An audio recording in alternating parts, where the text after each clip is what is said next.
Level 1, the dream. You're 41 years old. You've been obsessed with aviation your entire life as a kid. You collected model airplanes and knew by heart the difference between a Boeing 737 and an Airbus A320. After 2 decades working in logistics, operations, you finally gather the capital, the investors, and the courage to do what you always dreamed of, found your own regional airline. In your head, the business model is simple. You buy planes, you sell tickets, and profit comes from the gap between the ticket price and the cost of the flight. The more seats filled, the more money you make. You're about to find out that this logic is completely wrong, and that the real business of airlines was never about moving people. Level 2, the first lesson. In your first month of operation, you run into the industry's first great truth. A plane sitting on the ground generates zero revenue, only losses. Every aircraft in your fleet costs between $90 and $130 million, and it only starts paying for itself once it's in the air, flying. You calculate your fixed costs, fuel, maintenance, crew, landing fees, insurance, add it all up, and the math is brutal. Need to sell around 75% of the seats on every flight just to cover operating costs. Anything below that is pure loss. You just learned the first rule of commercial aviation. Your product is perishable. An empty seat at the moment of takeoff can never be sold again. It simply evaporates. Level 3, the false sense of control. In the first few months, you focus on optimizing routes and schedules. You hire a pricing team, roll out a basic advanced booking system, and the numbers start improving. Flights that used to leave half empty now depart at 80% capacity. You feel in control. You think you've cracked the game. Lower prices to sell fast, higher prices closer to the flight date. Simple as that. You haven't cracked anything yet. You've only scratched the surface of a system far more sophisticated than you realize. Level 4, the weight of responsibility. 6 months later, you hire a revenue analyst who came from an international airline. On his first day, he shows you something that completely changes how you see the business. The exact same seat, in the exact same row, on the exact same flight can be sold at 6, 7, even 10 different prices depending on when it was bought, by whom, and how far in advance. This is called yield management, and it's run by algorithms that adjust prices in real time, thousands of times a day across every route in your network.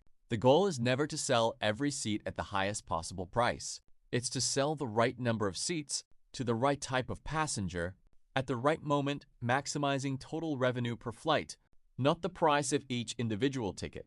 You realize that running an airline isn't about selling tickets. It's about managing a real-time pricing system more complex than many financial markets. Level 5, the discovery that changes everything. A year after founding the company, during a quarterly earnings meeting, your CFO points to a line on the balance sheet you'd barely noticed until now. The loyalty program. Tickets, at the end of the day, generate a small profit margin in many cases, below 5%. But the miles program is a genuine cash machine. Credit card banks pay billions of dollars up front to buy miles in bulk and offer them as rewards to their customers. That money hits your account before a single passenger ever boards a single plane.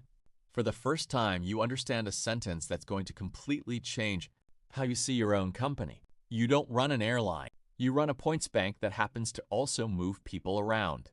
Level 6, the operational trap. But operating planes is still brutal, no matter how much money the miles program brings in.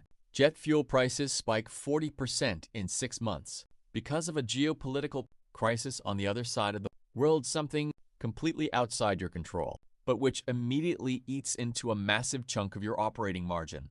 At the same time, you need to keep certified crews available 24 hours a day, comply with mandatory maintenance windows that pull planes out of service for weeks, and pay landing and takeoff fees that, at saturated airports, can cost tens of millions of dollars just for the right to operate at that time slot. You learn that your business depends on factors you will never control. Global oil prices, civil aviation regulatory decisions, weather conditions at airports thousands of miles away. Level 7, the isolation. A snowstorm shuts down your main hub for 36 hours. Hundreds of flights canceled. Thousands of passengers stranded at airports, furious, demanding refunds and rebooking onto other flights, which are also full. because the entire network is already operating at capacity.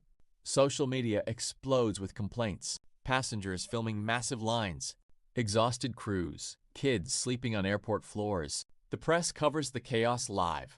Your phone won't stop ringing, shareholders demanding answers, the board asking why the company didn't have a better contingency plan. You realize that, despite all the mathematical sophistication behind your business model, your public reputation depends entirely on something no pricing algorithm can predict: the weather. Level 8. The impossible choice. The following year, during an even more severe fuel crisis, you face a decision that will define the company's future. Operating costs have risen so much that keeping every current route means operating at a loss. You have 3 paths. First, cut less profitable routes, meaning laying off entire crews and abandoning smaller cities that depend on your airline as their only air connection. Second, drastically raise ticket prices, risking losing passengers to competitors and hurting your occupancy rate even further. Third, lean even harder into the miles program, selling future points to partner banks in exchange for immediate capital, essentially taking out a loan against your own customers' loyalty.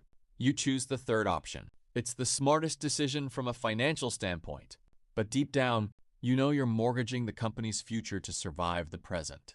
Level 9. The real cost. The company survives the crisis. Tickets keep selling, planes keep flying. The miles program keeps generating billions in advance revenue. In the annual financial reports, the numbers look solid. But personally, you understand something no aviation textbook ever taught you. The company you founded, dreaming of connecting people through the skies, has become, in practice, a financial institution disguised as an airline. The plane is just the vehicle that supports the real operation, selling points, partnering with banks, running the algorithmic pricing engine that decides, second by second, what each seat is worth. You wonder if you still love aviation, or if you've simply learned to run one of the most sophisticated financial systems in the world, one that happens to also transport passengers from one place to another. Level 10. The cycle. Years later, you read a news story about a young entrepreneur raising capital to found his own low-cost airline. In interviews, he talks enthusiastically about democratizing the skies and connecting the world at affordable prices. He believes he's getting into the business of moving people. He has no idea he's about to take command of a points bank disguised as an airline. He thinks he knows what he's getting into. He doesn't. If this one hit different, that's exactly the point. Businesses that look the simplest on the outside are almost always hiding something bigger underneath.